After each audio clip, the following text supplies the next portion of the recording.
hockey fans, are you ready to brave the wild? With me, your host, Paladino Joey, or Joey Awajan. Brave the Wild is available on Apple Podcasts, Google Podcasts, Podman, Spotify, iHeartRadio, TuneIn Radio, Stitcher, Audible, Double Twist. Thank you once and always for downloading and listening to the show. It is a great pleasure to be back on board with you once again today. As here in the Twin Cities, it's yet another freezer, back below freezing again. What is it, 9 below at the moment, and I'm recording this. Yeah, it's been an up and down winter, but the Wild have consistently been up. Another undefeated week for the Minnesota Wild, and Kevin Fiala's point streak continues.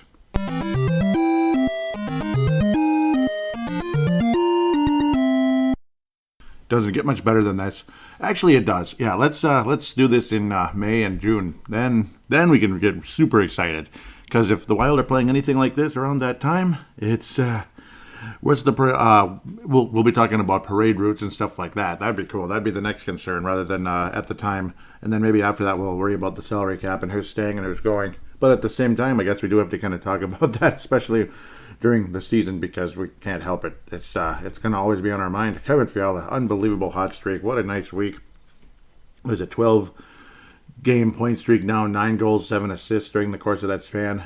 My goodness, Kevin Fiala, a guy who started so slowly, at this moment now, is on his way to a career high. He's projected for a career high in points, pardon me.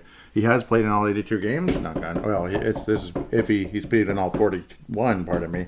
And if he was able to keep that pace at 82, 68 points. There you go. That's a career high. So all this slow start to the season, and man, what a bummer. He's not helping himself, and what a doggone bummer, and it's just he's snake bit, and not anymore. And you see how well him and Boldy are playing together. It's incredible.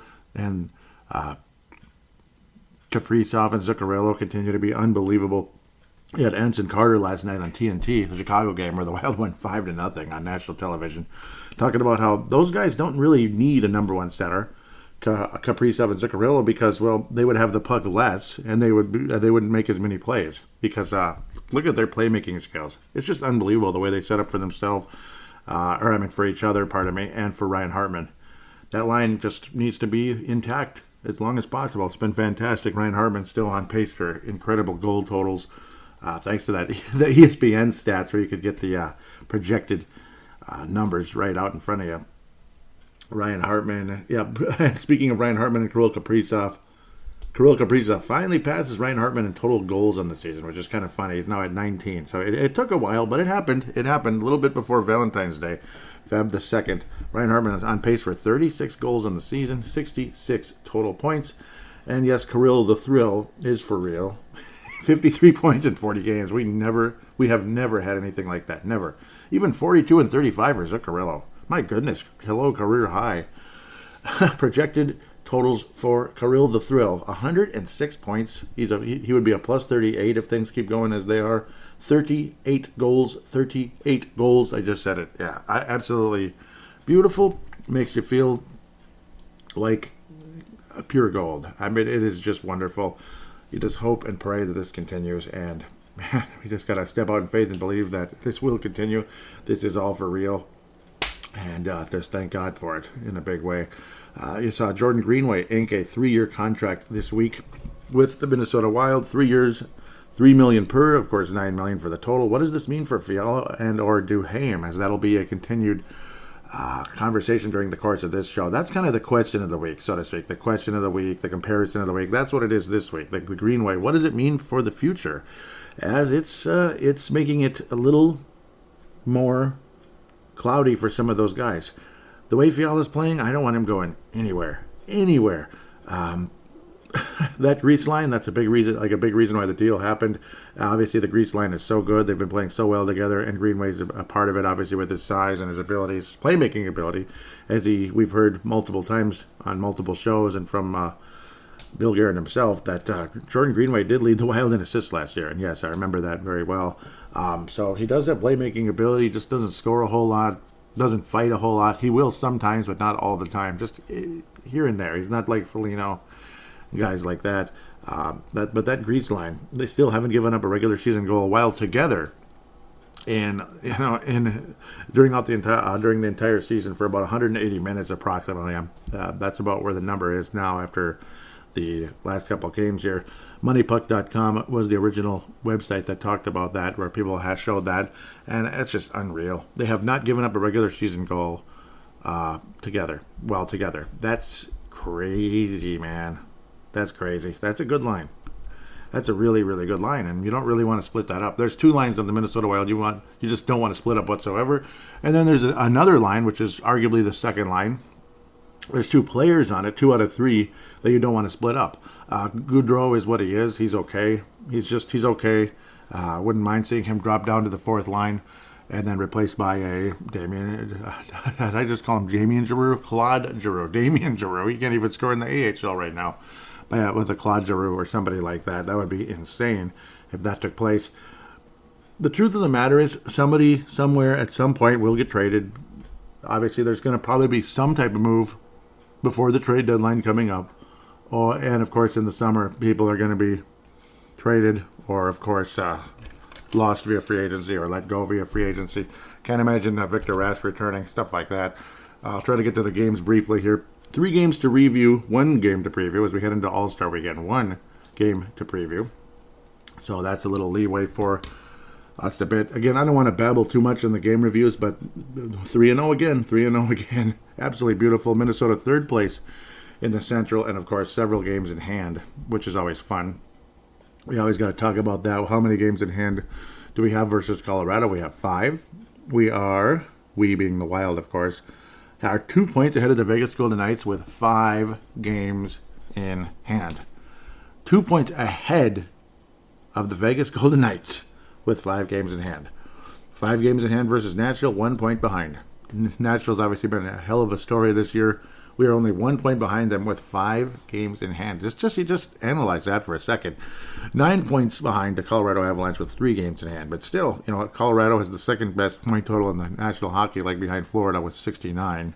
47 games played, though. That's as high as it gets, along with the New York Rangers. The Wild could catch these teams when things get going. Unfortunately, again, we have a very condensed schedule thanks to that situation. Thanks to other teams having issues. As Michael Russo continues to bring that up, and he's correct. 3-2 victory versus the New York Rangers. We got our asses handed to us in that first period. It just felt like, oh boy. And Chris Kreider, who scores goals for a living, getting greasy goals, grease line. Yep, that's their grease line, right? No, I don't know. He literally scores goals for a living. It's literal. 31 goals there. Power play guy, and he, of course, didn't have to score in the power play there, putting the New York Rangers up 2-0 at the time. 31 goals already for him. Jiminy Christmas. How many is he on pace for? 50? 50? Are you kidding me? Is Chris Kreider a 50 goal scorer? Maybe this year, I guess. Some guys just, sometimes it's your year. And we'll see how good the Rangers are going to continue to be, as obviously they're a very good team and they're well coached. And good for Gerald Gallant to have some success with the New York Rangers now. Pretty cool, even though it's the Rangers. They used to be the team that would sign everybody. Oh, wait, they still kind of are. Kind of. Let's see, Gretzky, Mark Messier, Yager, this guy and that guy. I don't know. It's just like, oh, go away. Stop it. Panarin. There's like a million more you could mention. Well, many more. I'll stop. But luckily, the things changed. The tides turned, this and that. Matt Boldy's been on a bit of a point streak. Kevin Fiala got his 12th goal of the season. And Matt Boldy is a point-a-game player, and he's getting national recognition for that. Now 10 points, in 10 games. He has just been insane. 4 goals, 6 assists. He was able to get an assist versus the Chicago Blackhawks. Now 10 points in 10 games. He just continues to be a factor. It is absolutely cool. He got his 4th assist of the season on Zuccarello's goal. Obviously, nifty little pass over to Kirill Kaprizov, getting that play going. Zuccarello, Kirill Kaprizov, and Matt Boldy all together on the power play. That's pretty fun. That's awesome. Absolutely awesome. And Zuccarello finishing to make it 2-2 to tie the game up about midway through. And then Frederick Gaudreau, who put in a pretty pathetic attempt at a penalty shot, was able to score anyway. Not on the penalty shot, but regulation ice with several minutes remaining in the third period. And after that, Cam Talbot did what he needed to do, and the Wild were denying the puck getting to Talbot for the most part. Only 27 shots on goal versus Cam Talbot, despite quite a few early on in the game, as things just really got more and more shut down. And then Ryan Strome was denied a game-tying goal with a second remaining due to the fact that, well, this wasn't called, but the puck was not visible. The whistle should have blown. So it was, that should have been a dead play anyway when the puck's not visible, because that's just how it is. That's how that game is played. And, of course, moving, they say ultimately the rule was Strome moving Cam Talbot's pad. The crowd didn't like it, of course, but there were a lot of Wild fans there, including Kirill Kaprizov's parents, which might scare some people in a way because, oh, sure, they went to the game versus the Rangers. Well, then again, I guess it's a ways away to worry about that. Let's get that off our minds for a couple minutes. But the Wild escape, oh boy, ended up getting 3 goals versus Igor Shesterkin, who was very strong versus most of the night.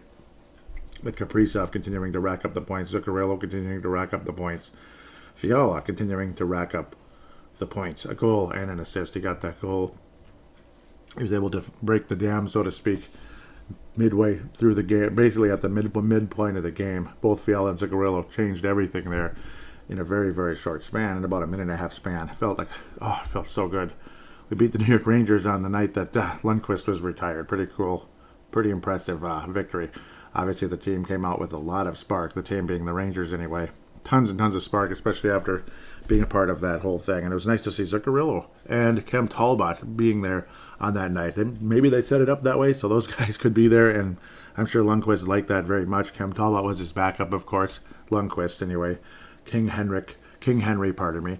And Matt Zuccarello, which is like a best friend there. They were best friends. And when Zuccarello was traded to the Dallas Stars, was it 2.5 years ago now? About 2 years ago. It was a very emotional time 3 years ago. Very emotional day for Henrik Lundqvist at the time. So let's move on to the New York Islanders game. Kind of started the opposite, where the Wild looked so good and started to kind of suck and got really sloppy. 4-3 win, though. The Wild escape versus the New York Islanders team, dropping them a game below 500 again after they'd made a bit of a comeback.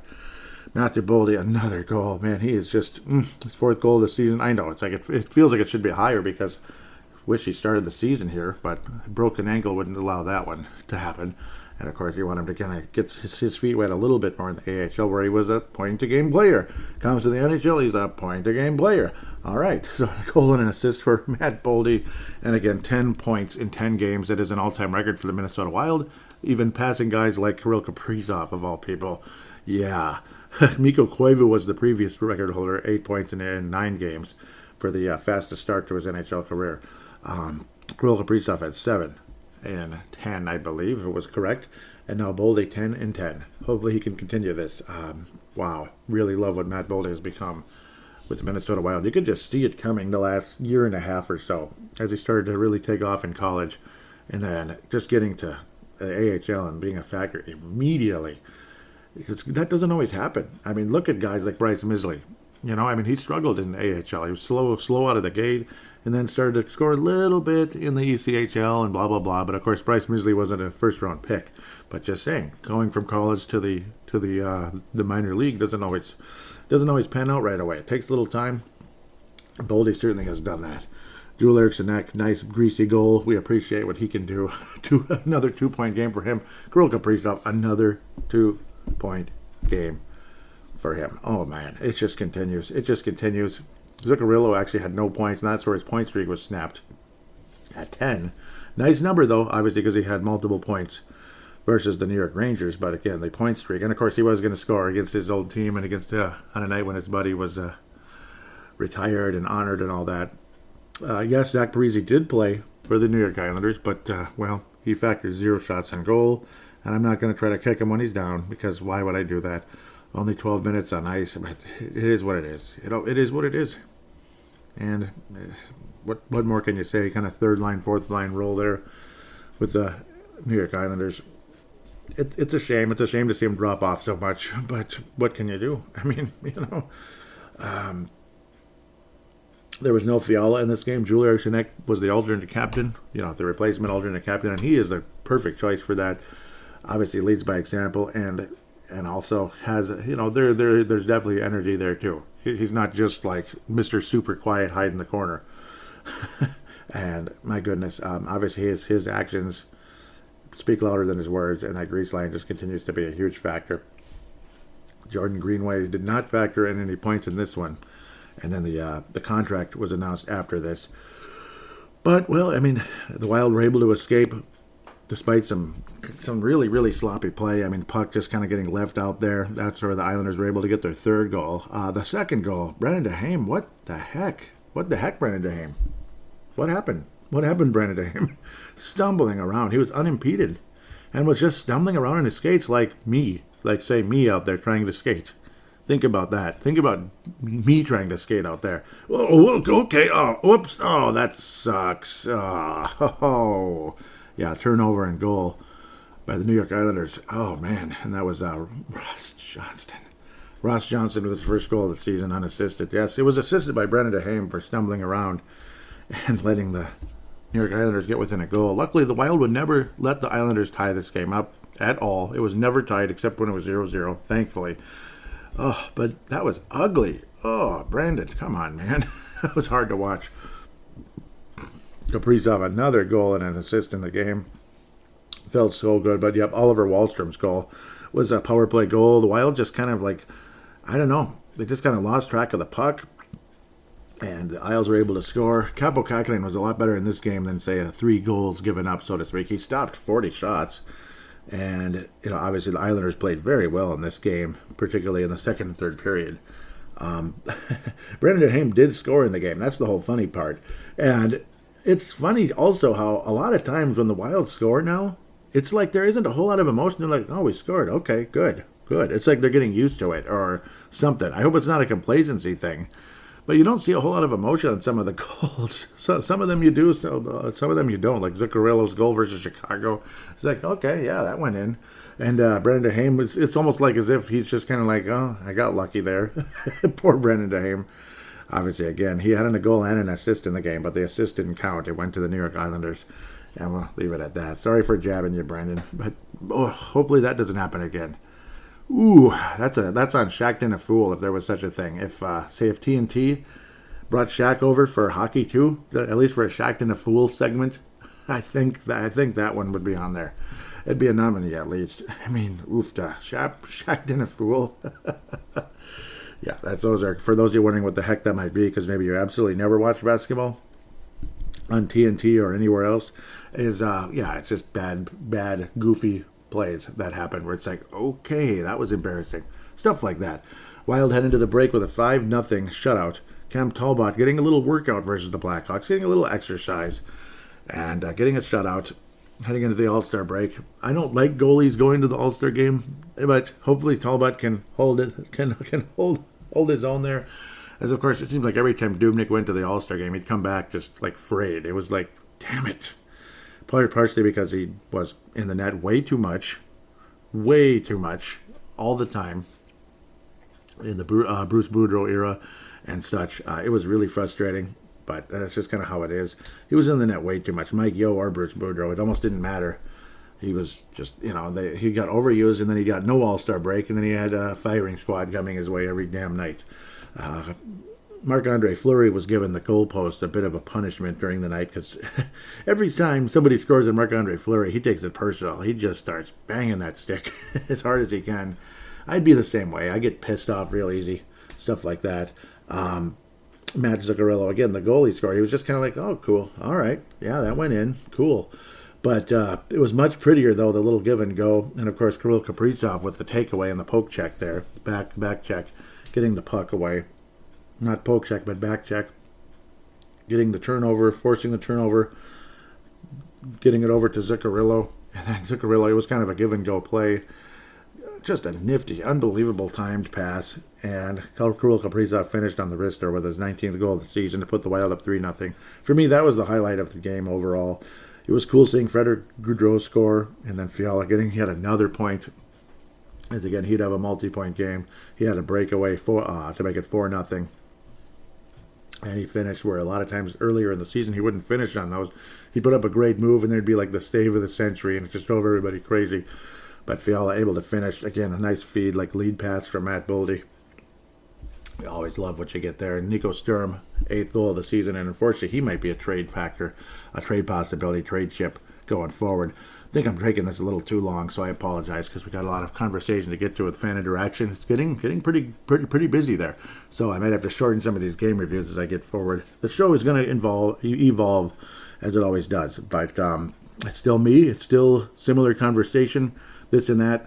Maybe less babbling for me, so maybe the show quality goes up a little bit. With that said, the Mike Modano Award winner for this episode, it's going to be Kevin Fiala. He has just been so good. Kirill Kaprizov is good every night, and he's appreciated every night.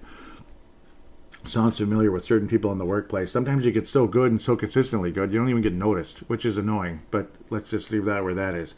Kevin Fiala has been absolutely unreal. Obviously, the playmaking ability, the goal scoring, the chemistry with Matt Boldy. I don't want him anywhere else, but things are going to be interesting. Obviously, you got $3 more million on the books now, the next 3 years with Jordan Greenway's contract. The truth of the matter is I'll probably talk about this more in the next segment, is that doesn't make him untradeable. It's a very tradable contract. We'll get back to that, though, in the fan interaction segment some more, as we'll talk a lot more about that. The James Shepard Memorial, Brandon DeHaan, you dodged a bullet because you saved a goal in the game. You literally saved a goal and kept the shutout for Cam Talbot. Obviously, it's not like a crucial thing. The Wild would have still won, like 5-1, but you saved Cam Talbot's shutout, literally coming in at the last second and scooping that puck away before it crossed the line. Very dangerous situation there. The post got beat up a bit, too, in this game by the Blackhawks. But again, that's how it goes. It just wasn't their night. A 5-0 loss to Minnesota. Nice save by Brandon DeHaan at the last second. Kulikov, I think, has been a bit invisible. His defense has dropped off, so I'm going to give him the James Shepard Memorial. It's a fairly gentle one, but he's become more and more invisible and not as good lately. At the end of the day, it's just not as much there. He's one of the reasons why the Wild haven't been. If the Wild have had some bad moments, he's kind of been part of that lately, unfortunately. But it's no real bash on him necessarily. With that, we'll take a quick break and preview the one game, get to the prospects and all that. So it'll be a prospect and game segment, of course, and then a big, fun, enjoyable fan interaction segment 3.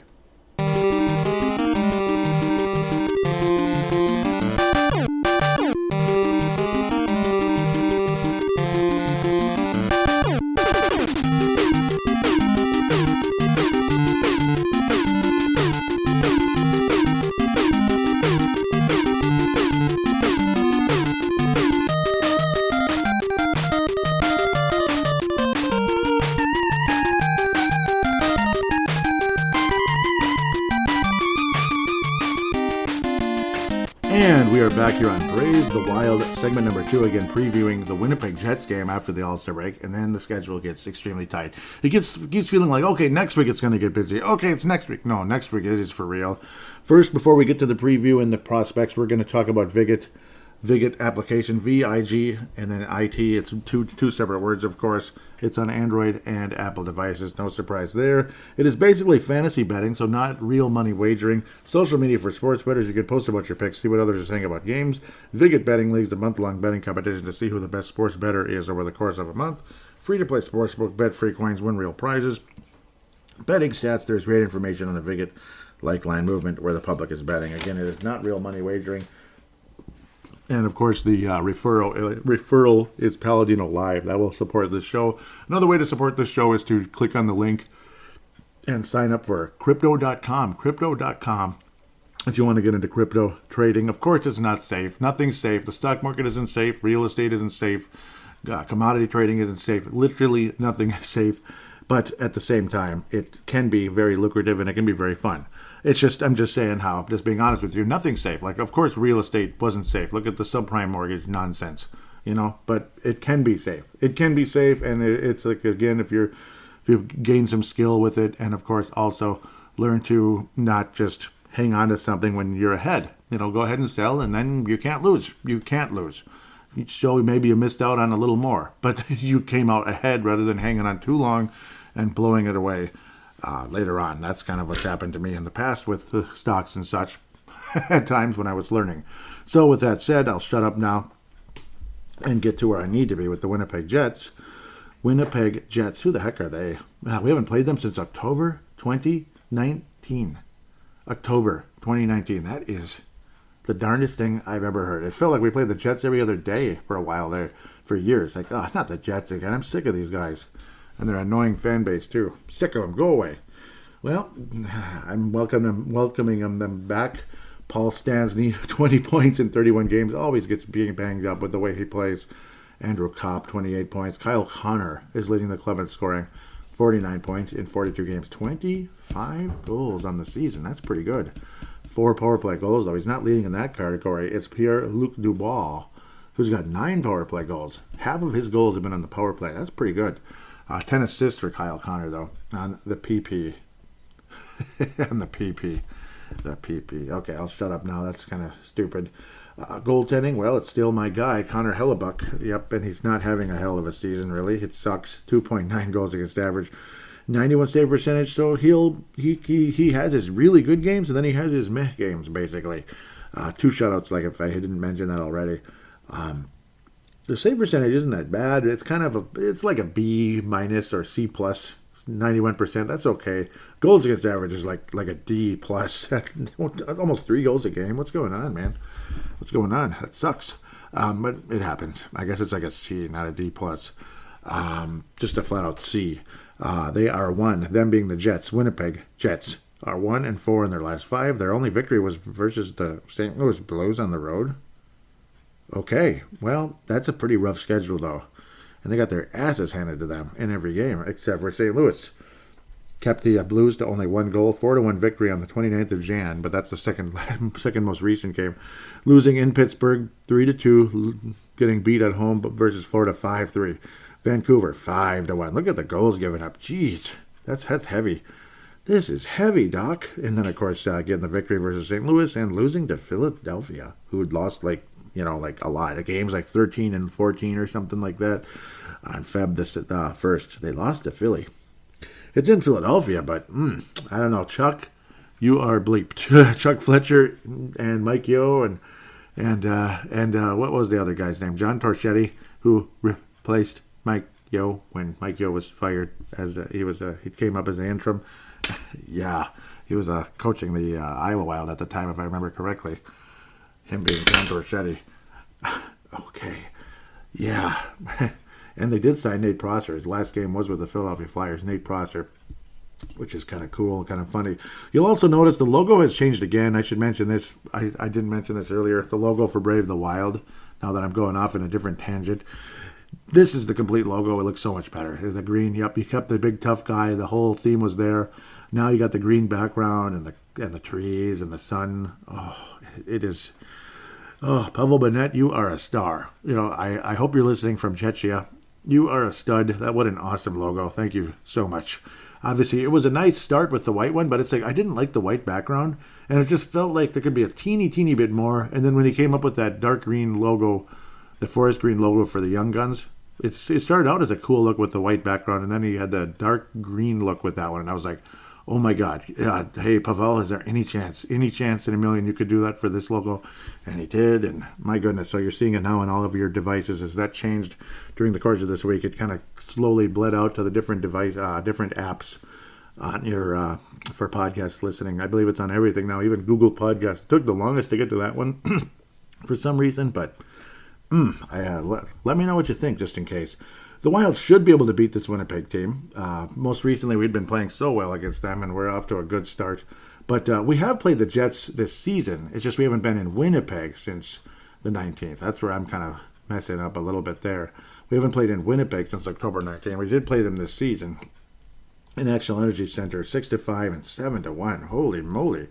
And then, of course, they had postponed twice. 2 games postponed, so now it's Feb 8th and Feb 16th. So these are rescheduled games, which will get things more interesting as we move forward. It's just kind of weird situation. It's a team with talent that is not playing well lately.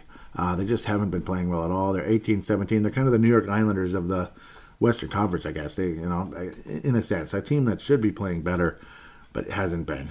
They're 24th in goals, 12th in goals against. They don't get a lot of assists. Shooting percentage is 25th in the league. Their penalty kill is 28th in the league. Take advantage of that, Minnesota. 74%. The Wild's power play is now 17th as it's jumped up a bit after a crappy start to this season. So the Wild should be able to take care of business here. It reeks of a trap game coming off of the All-Star break. It does reek of one, as maybe the Wild's win streak does end here, and then hopefully we can get things going in the right direction. But I'll step out in faith and pick a victory. Minnesota will win the game. And guess who's going to score? Kevin Fiala is going to score again. Kevin Fiala is just going to keep it rolling. Minnesota Wild with a 5-3 win over the Winnipeg Jets. It'll be a little messy, maybe an empty net goal, but the Wild win 5-3. Kevin Fiala scores.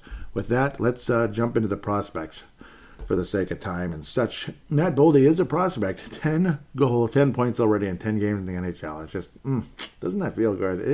It just puts a big smile on my face. Let's get to the, I already got this called up, Iowa Wild here.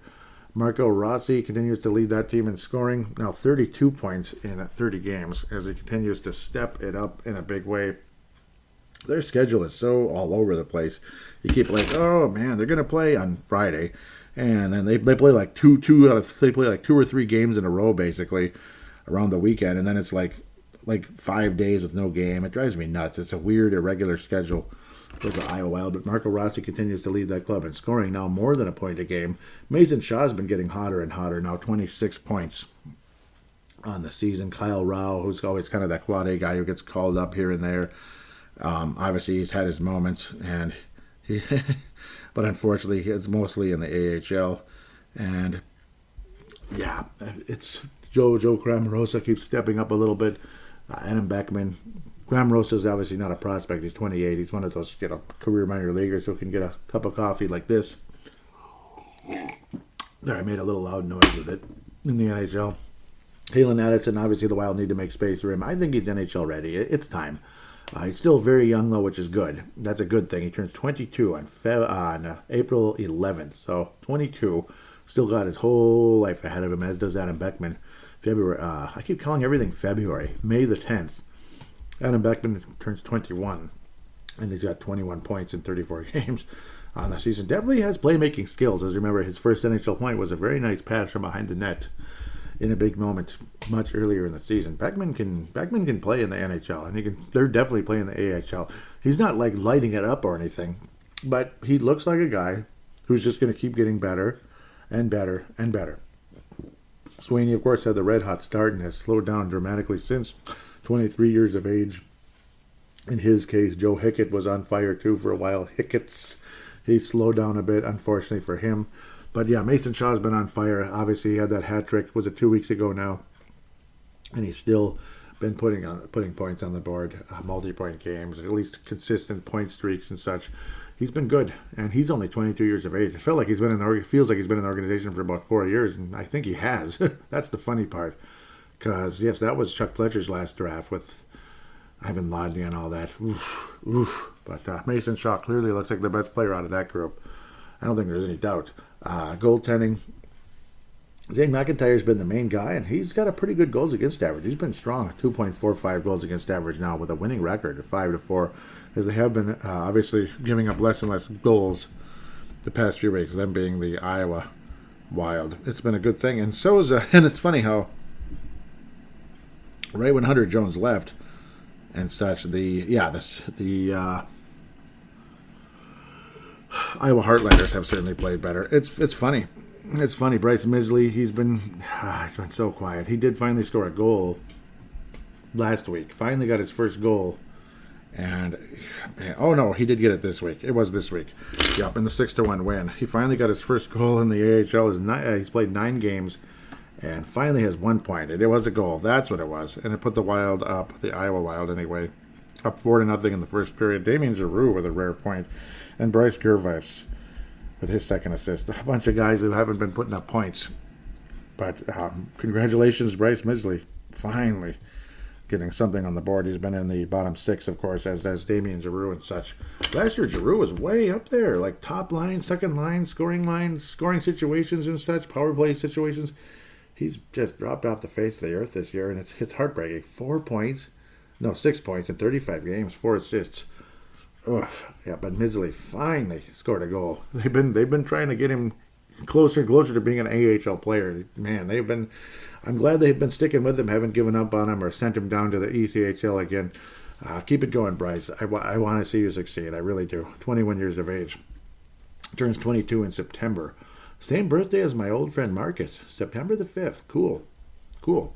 All right, let's keep moving, though. Bryce Misley. I have a soft spot for him, if you can't tell. And for that University of Vermont club, that's just oofda. They were losing every game like 5-1, 6-1. But Iowa won the most recent game 6-1. Impressive. Very impressive. Let's get the Boston College teams, or players anyway.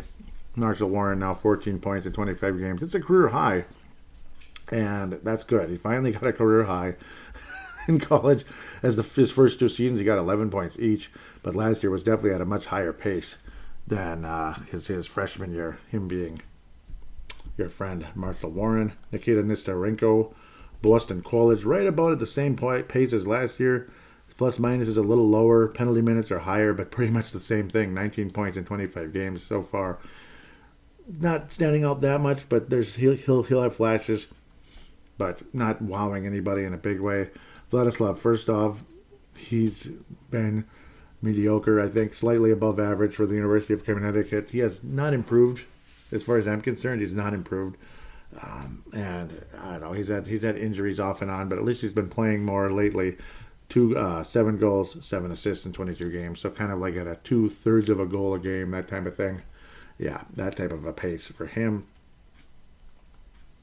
Our old buddy Jack McBain, yep, he continues. He's going to the Olympics and all that, so that's coming up very soon here. 24 points in 18 games. Jack McBain getting ready for U.S. Olympic hockey. He'll be joining Eric Stahl. Jack McBain and Eric Stahl on the same team. Okay, sounds good. Sounds awesome. Alexander Hovinoff, by the way, I'm going to backtrack really quickly at the AHL. Now 3 points for the Iowa Wild. 3 points. I remember, I think that was last week, he got his second assist. It's like, all right, finally. So he's finally doing a little bit of something, as was Bryce Misley. Definitely happy for him there. Yep, there it was. That was in that 6-1 game. Second assist. So that was last week here. Yep, this last week.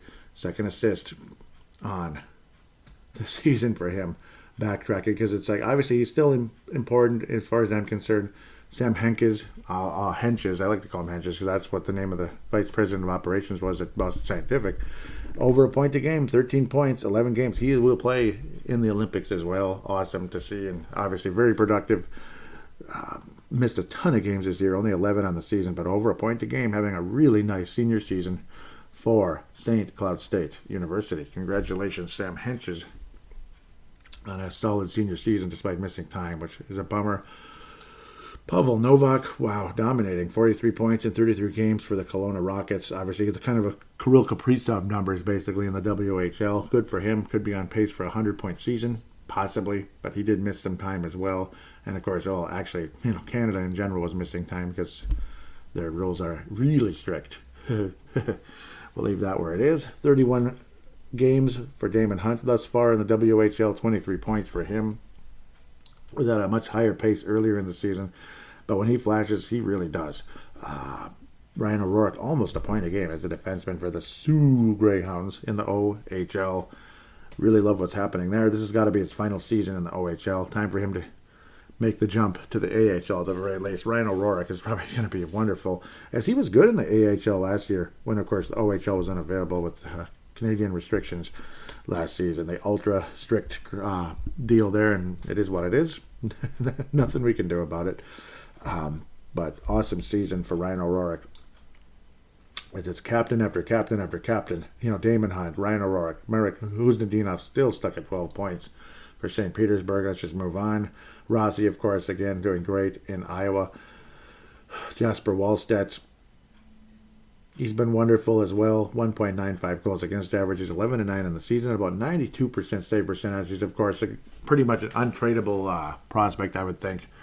Guys like that, untradeable. I mean, Lambos, Pert, guys like that, you never know.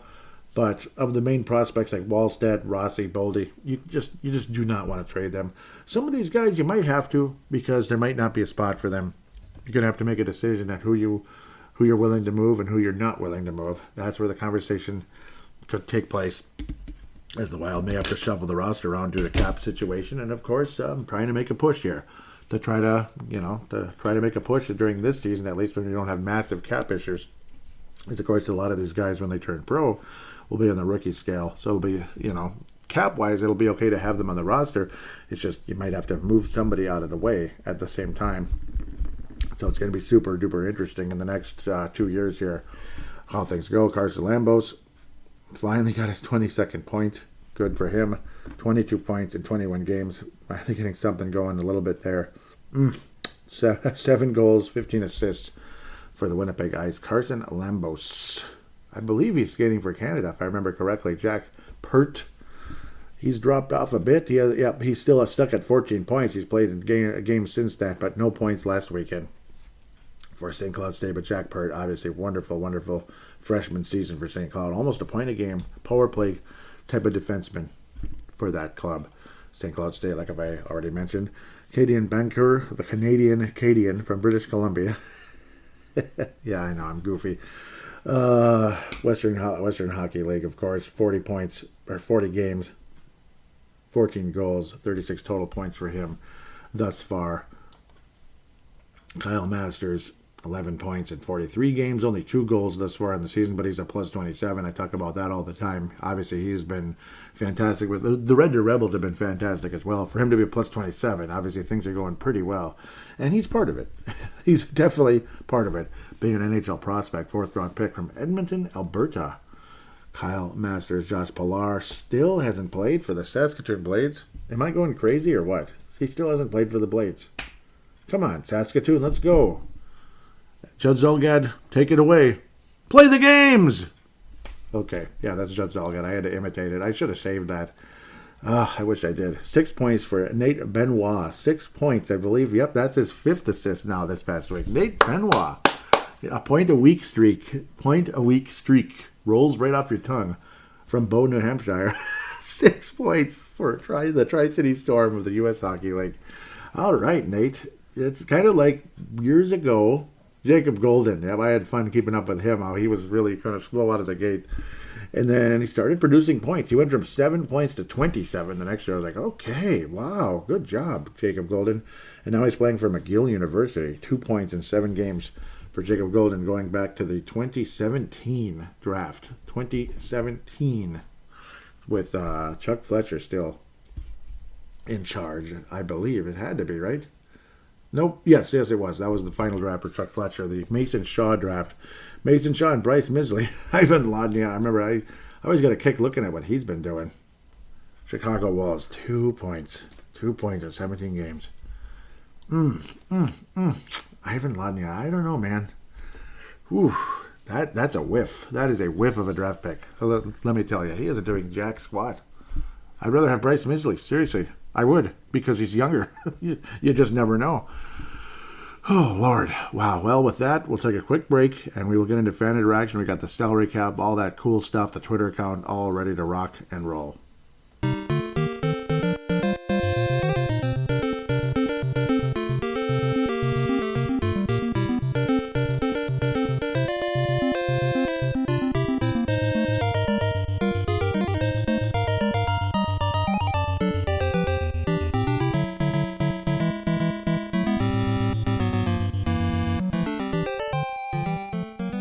We are back here on Brave the Wild fan interaction segment, and right before I jump into things with Twitter and hashtag BTWMN and all that, God, that's so much fun.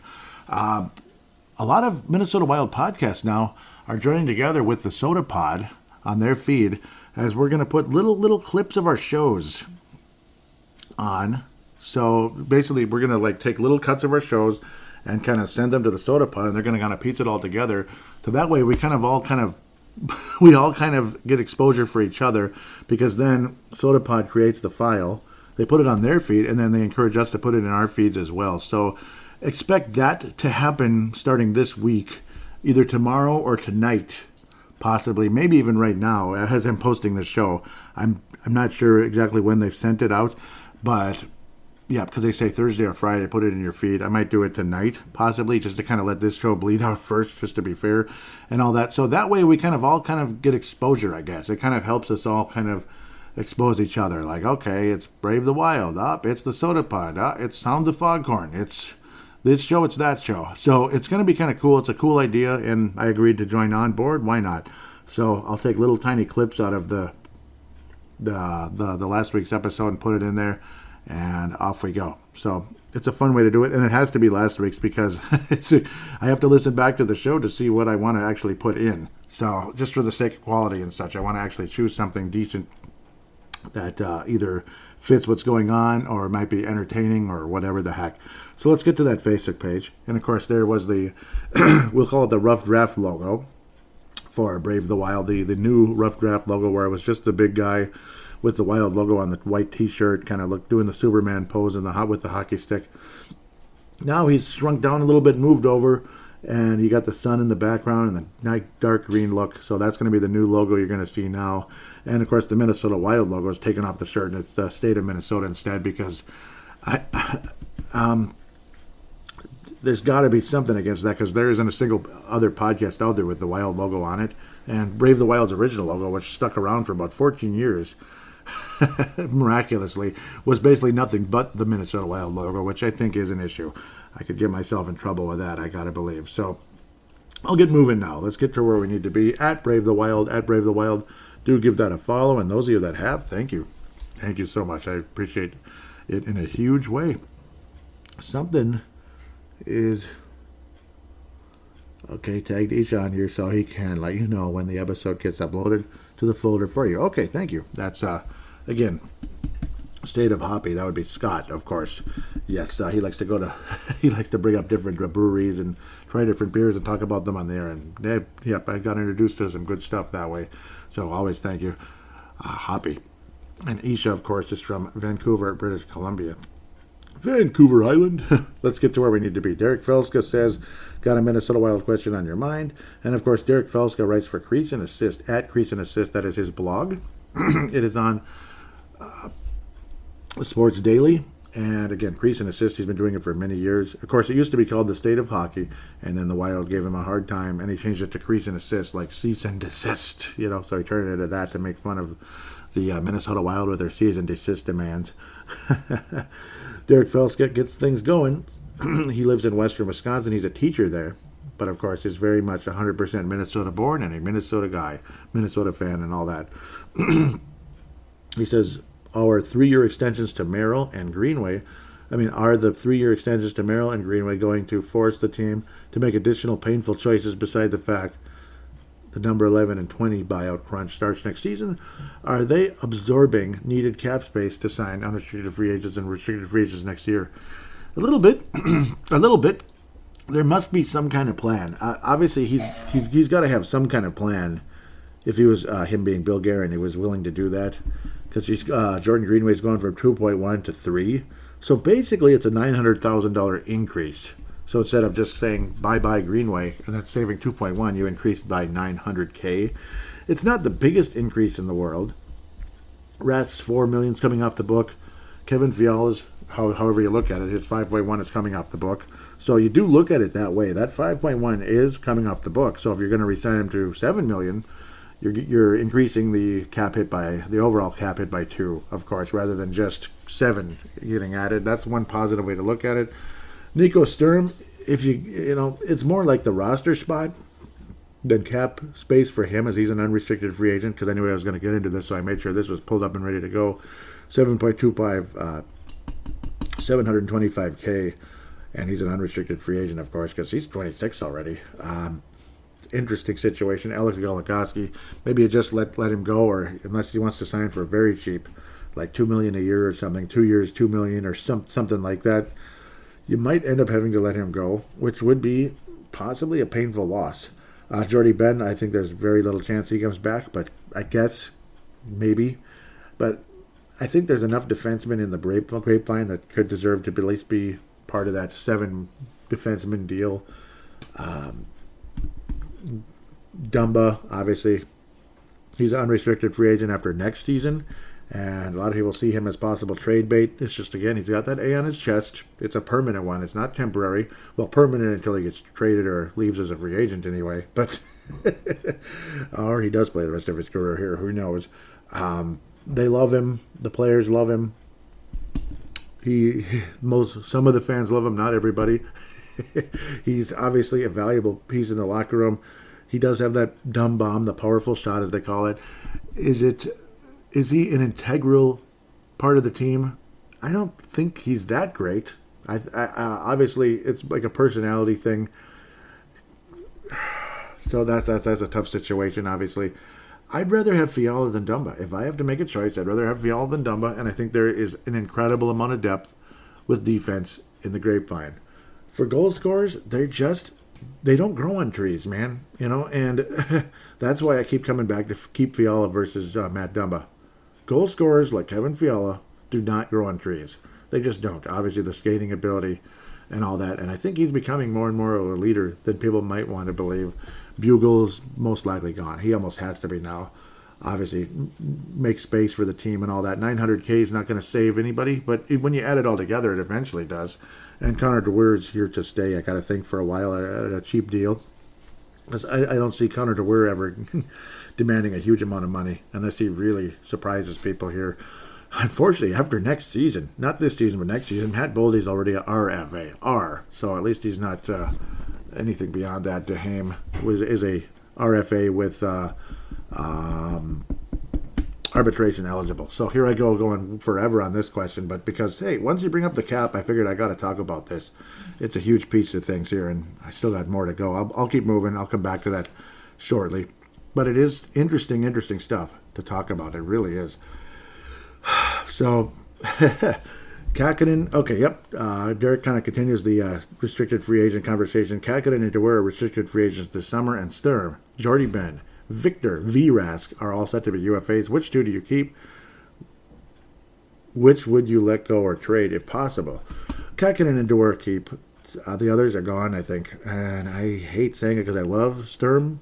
I'm okay with Ben. Rask, it is what it is. But Kakinen and DeWeer are the ones that need to stay. I think Kakinen is an NHL goalie. There's no question about that. He's not real expensive. He could be, but he's not. I don't think he's in any position to demand a huge contract right now. But Kakinen needs to be with the Minnesota Wild for a while, if not a long, long time. Connor DeWeer, I can't imagine him demanding a whole lot. And I think he's a valuable piece. He doesn't score much. Eventually, you might have to decide between him and Brendan DeHame, possibly, because of keeping Jordan Greenway. The conversation not too long ago was it's DeHame or Greenway. And it's probably DeHame. He's a little younger. Zenith and Greenway, we kind of know what we have. DeHame, there might be a little bit more, a little bit extra there. Honest to God, both of them could be middle six type of forwards. They have the ability to possibly even play up on the second line at times. Both of them have the talent. DeHame has struggled lately, though. There's no question about it, but I guess you could call that the rookie wall. But gun to the head, of course, and it's not that, honestly, I wouldn't need a gun to my head. Kakinen and DeWeer are the two I would keep. The others I would let go or trade if possible. Yes. Yeah, it is what it is. I think Sturm can be traded. I think a lot of people like him, and maybe he might be the guy that gets traded. And it's sad, the whole combination of Sturm and Bukestad. I love those guys, but that's the sad truth of that. It's business is business type of thing. It's sad. Derek continues with another one that's similar. Should the Minnesota Wild go for a rental of a top six center like Claude Giroux or Thomas Hartl, or is the future cap crunch, nice prospect pool, and full allotment of draft picks too important to compromise for what could end up being another Martin Hanzal situation? And you hope to God in heaven that wouldn't be the case. I would hope Giroux and Hurdle are better than frickin' Hanzal. That was just awful. He sucked. He sucked. And it was like right after that, it's like, how he isn't even NHL material anymore. He sucked. And of course, the chemistry was killed. And what was the guy's name that we got also? Was it White? It's not Todd White. He was a decent player, Todd White, back in the mid-2000s, like 06. Of course, nobody's heard of him anymore. Like I remember first seeing his name, like, who the hell was that again? And he was like our second, third leading scorer. That's how weird the Wild were around that time. I love our prospects. It'd be really hard, but eventually it's gonna get a little bit. See, there's the cap crunch, and then there's the prospect crunch as well, where guys like dare I say, Kalen Addison and formerly Brennan Mennel might be getting frustrated because they're stuck in the AHL just too long. Like, they need to get up here. They need a shot. Brennan Mennel had a little shot, and he did absolutely nothing. Addison, you can see there's something. There is NHL in Addison. So that's the other thing for me, the prospect crunch as well, where guys need to get up here. So it's kind of cap crunch versus prospect crunch. Like, something's got to give with that. I think the Wild could make a move for Giroux. Hurdle would probably be a bit more. He's certainly younger and all that, which is great, but then the cap crunch, like, what more can I say about that, right? The cap crunch situation would be tougher. I think Claude Giroux's the safer one, and he's definitely had leadership skills, and you got to think he's hungry for a playoff run. So if I was able to decide on which one I would try to go after, it'd be Claude Giroux in that situation. And again, it's a combination of crunches that they have to weigh out, and that's why they make the big bucks, I suppose. Ooh, a video game one. Here we go. These are fun. I love the hockey conversation to death, but it's fun to throw in some of that retro game stuff too. It's hilarious because it just adds. It's just another tentacle to the show.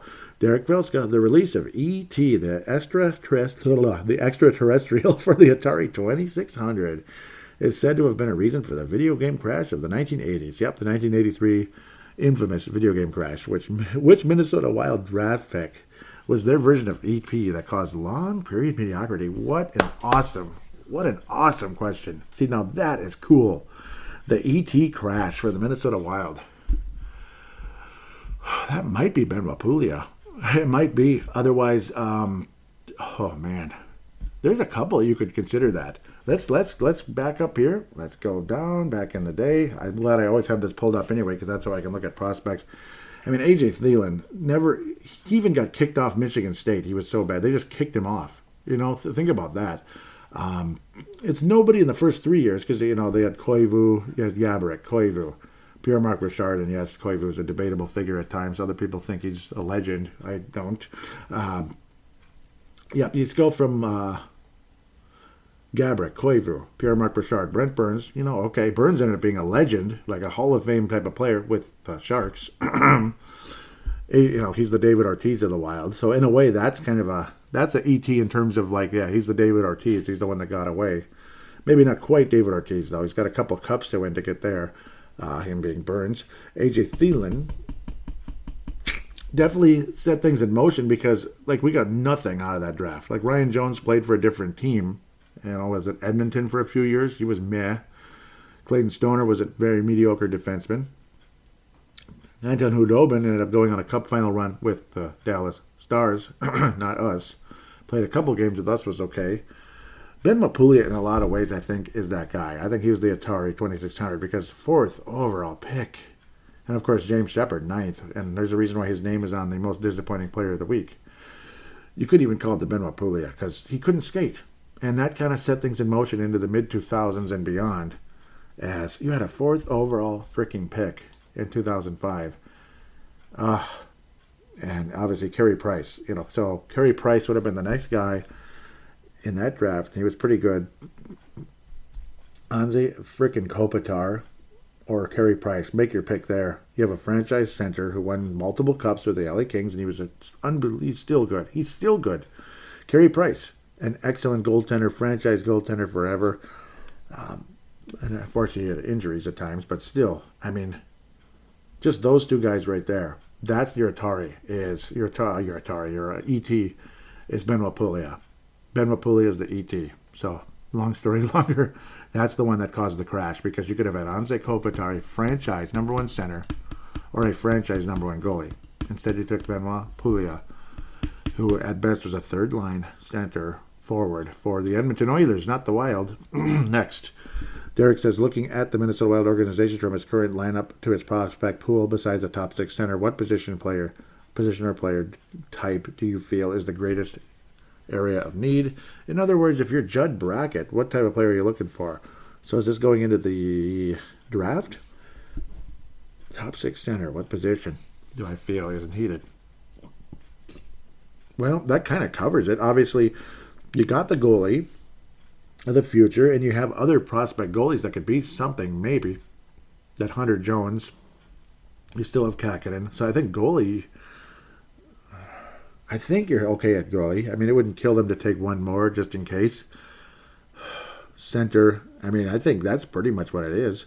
You're very deep at defenseman. So I guess right wing. I guess right wing. That seems to always be a thing of need. I guess it's the right wing position at the end of the day, because you have a million guys that shoot left in the organization, and some of them play on the right side, like the Fialas and such, because they prefer it. This and that, like Zuccarello and Fiala, but Fiala might not be here forever. Zuccarello probably won't be here forever either. He's heading into his mid-30s already, despite how great he's playing. So I guess right wing at the end of the day. Next was, here we go. I like this kind of question too. The Washington football team announced their name as the Commanders. Yep, the Washington Commanders, the NFL now, which to many seems a bit lame. What current NHL team do you feel has the lamest name, and why? Any defunct NHL team names you wish were back? Oh yes, yeah. There's a lot. This might take a second here. Well, as for defunct names and such, Minnesota North Stars, of course, that's at the top, but you probably figured that a million times. But for other ones besides the Minnesota North Stars, the Hartford Whalers, God yes, the logo and the name, the Quebec Nordiques. I could go on forever. The Atlanta Flames, yes, the Atlanta Flames, Quebec Nordiques, and the Hartford Whalers. To pick one out of that three is almost impossible for me. As simple as that Atlanta Flame logo may appear to be, it is the coolest thing ever. It is so cool. The Whalers, it is just, the W and the whale tail and the hidden H in the middle. Man, and the Quebec, that one's the kind of the weirdest, the most complicated, but it's not complicated, but strange looking. But it just has a charm, to it. It's like an Atari 2600 in a way. It's got the charm that'll never be matched. I can't pick. I can't pick between those three. I can't do it. The lamest, well, the current and past. I love the Arizona Coyotes. I think that's one of the cool ones. And obviously the current / retro original is nice. Buffalo Sabres is nice. Oilers is kind of a lame name, but it's got so much history to it, I can't really get mad. Columbus Blue Jackets, that's like Civil War history. That's cool. Senators isn't always the coolest name, but then again, it kind of is. Capitals, I think, is a lame name, and that might annoy some people, but Capitals, like, there's not really much to it. There's not really much to that. See, Golden Knights, it's knights in armor, Canucks might be kind of a lame name too, and that might really annoy a lot of people, because it's just, you already have the Montreal Canadiens, now you have the Canucks. It's like, okay, you're Canadian, we know. Maple Leafs could be considered a lame name, but there's so much history with that one, and the Canadiens. Oh, man, so it's kind of between the Capitals and the Canucks, I think, because, I don't know, I can't really get too mad at some of the others at the end of the day. The Dallas Stars logo is pretty lame, I think. I think that's the lamest logo. And at the end of the day, I think I'm going to go with the God, it's so hard between the Canucks and Capitals. That's kind of a tie there at the end of the day. Those are kind of the lamest, I think, because it's like, woohoo. So Washington's going to share the Commanders and the Capitals at the end of the day. Commanders, the name isn't that bad, but the new look is it's worse. As you might even have thought the Washington Redskins uniforms were boring. I think they're even more boring now. The Washington football team, it looked like a team from way, way back in the day, and the numbers on the helmets. But that could have been a lot worse. It was actually kind of good for just a football team name. Here's another video game one. If the Minnesota Wild were a video game box art, what two players would you have on the cover, and what opponents should be shown to make it a real hit with Wild fans? Foligno will absolutely be on, say, it's Contra, because this is Contra right here, with the two tough guys with the guns and all that. Some of it, yeah, Arnold Schwarzenegger and Sylvester Stallone. That's kind of cool. It's obviously not those two guys, but it's imagining them there from like Predator and such. With Contra, for Foligno for sure, probably Dumba. But like Foligno and maybe Brennan DeHame, something like that. Not DeHame. Foligno and Kaprizov, just because you kind of have to have Kaprizov there. But Foligno has to be the other one, the tough guy with the guns and all that. and the opponents, just for the sake of all the years and nope, it's going to be Colorado. I was going to go with Chicago, Patrick Kane and Jonathan Taves, but it's going to be Colorado right now, especially because of current situation. McKinnon and Landeskog for sure. So there you go. That was a quick one, and I think people would love that. What's going on with Snyder here? Steve Snyder was saying, I'd like to see Sturm as a priority. Ben and Ratgen go. I do believe Capo Kakinen also needs to be a high priority, as he has proven he can get the job done. DeWer is good but expendable. I don't disagree with that, actually. I would love for them to also find a way to keep Fiala. Maybe difficult to do that, however. I don't really disagree with that, Steve. Steve Snyder there. That's not a bad take, because DeWer, he doesn't really stand out. Sturm sometimes does. I think I might change my mind to that. That's a good one. I think you got me there, Steve, and I'm not kidding when I say that. Bryan Herrera says, with the Wild setting the new template for team chemistry and being about bleeping whining, Billy's words, do you think that will put pressure on other men's teams in the state to do the same? Damn right I hope so. Because I often play the famous line from August 2020 from Bill Guerin, where he said, there's something rooted here that's not working. It's something in the culture, something we do every day, and we need to change it. I play that soundbite on every show, the Timberwolves and the Vikings, and of course I would say that very much so for the Twins. Talk about rooted in the culture and something needs to change. I mean, it's a lifeless team, the Twins. Vikings were lifeless this year, so damn right, Brian. You get a gold star for that one. Damn right. Response, KFAN girl says, oh, get that out of there, stupid thing pops in. It says, I can answer you. The Twins, yep, there it is. The Twins don't care about winning. They care that the public built them a stadium that people will go to even if the team stinks. I don't like to bash teams about stadiums. I'd love to have the stadium, but at the same time, yeah, I mean, I can get your frustration there in a huge way, and it feels like the team doesn't care about winning. No, so I think she actually has a really good point. I think you have a really good point. Derek responds with, outstate folks will love the Twins no matter how horrible they are. They won 2 World Series, end of story. They will follow them anywhere. Trade a true talent for some crappy minor league prospects. They're okay with that. It's crazy. And yeah, that's Minnesota sports. Yep, and her name is Judi Halvi. K-fan girl there. Thank you. That was a good one. Jay Bushy jumps on board saying, with Greenway signing, the Wild keep getting closer to the cap. Who now goes after the season to make things work cap-wise? Who now goes after the season to make things work cap-wise? Well, Rask for sure. Maybe Fiala and such. I hope not Fiala, but Rask for sure. Maybe Dumba. Those are 2 at the very top of the list. That's $10 million right there if it was those 2. K-Fan Girl says, I'd like to see us do the same thing with our cap that the Golden Knights will do with theirs. David Carrier says, Matt Dumba, I say his name because they have Addison replace him. I agree. Brad Ratgen says, what if there are no dance partners for trading Dumba? Also, why would Billy G give the A to Dumba and then trade him? I believe Guerin likes Dumba, doesn't care too much for Fiala. Dumba is a leader and good locker room guy by all accounts. Fiala, not so much, maybe. And retired Marine Corps Staff Sergeant. Cool, that's a nice one. Dumba is who gets traded, in my opinion. I'm kind of leaning that way. I'm going to follow that retired Marine Corps Staff Sergeant. I'm going to give you a follow there. Give Brad a follow, too. The others, I think, are already... I'll follow all you guys. Why not? Yep, I mean, I'm leaning towards Dumba, but I get it. I get the locker room conversation there. Every time I bump something, it pops things up. Stop doing that. That's on me there. And the final one here, Brad Ratgen. Okay, he already, yep. Thank you, Derek. Derek shared that one so I could see it. Yep. So, I understand the whole Dumba thing and the alternate captain.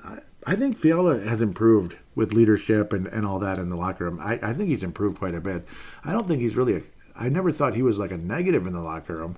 They seem to get along with him just fine. You know, there's no vibe. There's no bad vibe from him. So I'm not so sure about that. It's just how much do they value Fiala? That's where it all comes down to. I'm thinking the odds are, yes, they're probably going to keep Dumbo over Fiala. But if it was me, I'd probably keep Fiala. Maybe I'm wrong. Maybe I'm an idiot. But I have a lot of confidence in the grapevine coming up at the defensive with the defenseman and all that. I think there's a lot of talent there coming up. So I did the plugs already. Thank you guys so much for the interaction. That's so much fun, and I really appreciate it in a big way. Hopefully, Kirill Kaprizov and Cam Talbot have a lot of fun at the All-Star game and such. Things are about to get busy with the game reviews and all that, and I'm going to keep the fan interaction rolling. And if the fan interaction continues to grow and the conversation continues to be awesome like it has been, I'll have to I'll have to stop some of my babbling in some of those game reviews and previews a bit, which is okay. It'll just raise the value of the show. That's definitely a conversation that's been had behind the scenes here with, let's just say, a close confidant. I'll leave it at that. With that said, I'm going to encourage you guys to call into the show. You could do that. Audio submission route. Any smart device on the planet, open your free voice recording application, press record, treat it like a phone call. Go for 2 to 5 minutes, whatever the heck. Even if it's 30 seconds, even if it's 10 minutes, if you have a lot of really good things to say. I prefer 5, but if there's a lot of information or something that you have to get to, it is what it is. But preferably 5. You would lead off the fan interaction segment, unless I have to plug something first. But preferably, yeah, I'd let you lead things off, and then I'd get to the Twitter and the hashtag BTWMN. It'd be great to hear from you. I would then convert the file into an MP3 file thanks to Zamzar.com. More than happy to give them a free plug because they give me a free service, which is awesome. And anybody can do that with Zamzar.com. With that said, also, again, please give a positive rating on Apple Podcasts. Apparently you can now on, I'm forgetting, Spotify. Spotify, yep, you can give a positive rating on Spotify now also. I didn't think you could, but you can now. Maybe they just started that a little while ago. So Apple Podcasts, Spotify, Audible, and Stitcher. And those of you that have, thank you so much. And anybody willing to do that as well, please do. I'd greatly appreciate it. With that said, have a wonderful week. Stay healthy during this All-Star break, Minnesota Wild players, and people also as well. Enjoy the All-Star break. And gosh, more games with more nights with no games. That drives me nuts. But then, after next week, it gets busy.